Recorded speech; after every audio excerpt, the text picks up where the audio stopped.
Basic हमेशा याद रखना कि पहला चीज तो जो स्टैंड आपका है उससे दूरी आपको रखना है 1.5 हाथ का दूरी। कितना रखना है? 1.5 हाथ का दूरी। टाइगर वाला सटेंगे तो फिर आपको दिक्कत हो जाएगा।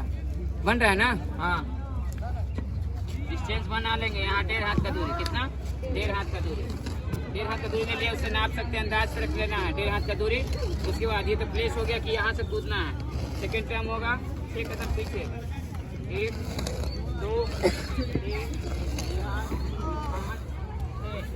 यही डिस्टेंस है जिससे आपका टाइगर जंप होना है। समझ में आया? इसी जंप से आपको टाइगर जंप होना है। तीसरा चीज, डिस्टेंस लेने के बाद जहाँ से रनिंग करके आओगे तो पहला होना चाहिए जंप आपका 1 मीटर दूरी से, या दूसरा मीटर कहाँ गिरना चाहिए जहाँ से आपको जंप लेना है। दौड़ते हुए आए, एक पैर से ये जंप लिए और ये दोनों पैर लेके यहाँ से जंप होगा। समझ में आया? समझ में आया? यहाँ से दौड़ते रनिंग करते हुए आए, 6 कदम 7 कदम करते हुए आए, रन करने के बाद ये जंप। ठीक है, यही जंप होगा तुम्हारा अंतिम का जंप। यानी कि ये प्रोसेस के बाद पहला चीज क्या है? ये है। और दूसरा स्टेप में बी में क्या होना चाहिए? हाथ जब भी जाएगा पहले पैर जमीन को छोड़ देना चाहिए। ठीक है, जमीन से पैर टूट गया तब हाथ नीचे जाना चाहिए। पहले हाथ गया तो रॉन्ग हो जाएगा। समझ में आई बात?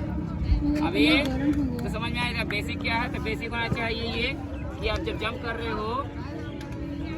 रहे हो तो हाथ जब कमर ऊपर जाएगा और हाथ नीचे आएगा, और दोनों हाथों के बीच में सर को ले जाना है। दोनों हाथों के बीच में सर को ले जाना है, ये तो ऐसे, और कमर ऊपर उठेगा। ठीक है, और पीठ के बल गिरना है, सर के बल नहीं गिरना है, कंधे के बल नहीं गिरना है। सब समझ में आई बात?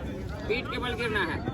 जैसे यहाँ से जंप लिए, ये जंप एंड देन पीठ के बल गिर गया। ठीक है, हाथ ऐसे फोल्ड नहीं करना, हाथ पूरा टाइट रखना है ताकि मेरा जंप हो तो सर गद्दे में ही टकराए, ऊपर रहे। समझ में आई बात? ये है आपका टाइगर जंप। इसको कंप्लीट करने के लिए सिंपल सा बेसिक पहले करना है। यहाँ दौड़ते हुए आना है ना? दौड़ते हुए आए, ये जंप 1 2 3। समझ में आई बात? ऐसे ही करना है सबको। चलो आ जाओ, टाइगर वाले सभी करते रहो।